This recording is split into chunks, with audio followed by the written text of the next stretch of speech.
Welcome to my channel. Cheap used engines for sale. Is it too good to be true? 1. Start with the price check. When you see an engine listed way cheaper than the rest, pause. You know the saying, if it looks too good, there's usually a reason. 2. Ask about the mileage. Engines with really low prices often have high miles. Always ask how many miles are on it because that tells you a lot about how long it might last. 3. Look for testing proof. Don't just take their word. Ask if the engine's been compression tested or at least started before being pulled. No test means more risk for you. 4. Confirm the warranty. Cheap doesn't matter if it comes without a warranty. Most decent sellers give you at least 30 to 90 days. No warranty on a used engine is a big red flag.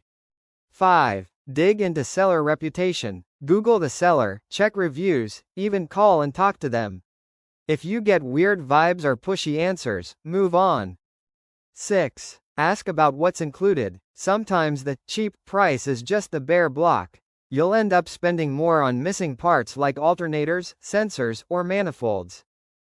7. Double check fitment. Engines can have small changes even in the same year. Always confirm the exact VIN or engine code match so you don't end up with the wrong motor. 8. Compare delivery costs. That $1,200 engine might look great until you add $400 shipping. Always ask for the full cost to your door before deciding. 9. Watch out for as-is deals. As-is usually means you're on your own. If the engine knocks on day one, you eat the cost. Don't fall for that unless you're ready to gamble. 10. Balance cheap with safe. In the end, the cheapest option isn't always the best.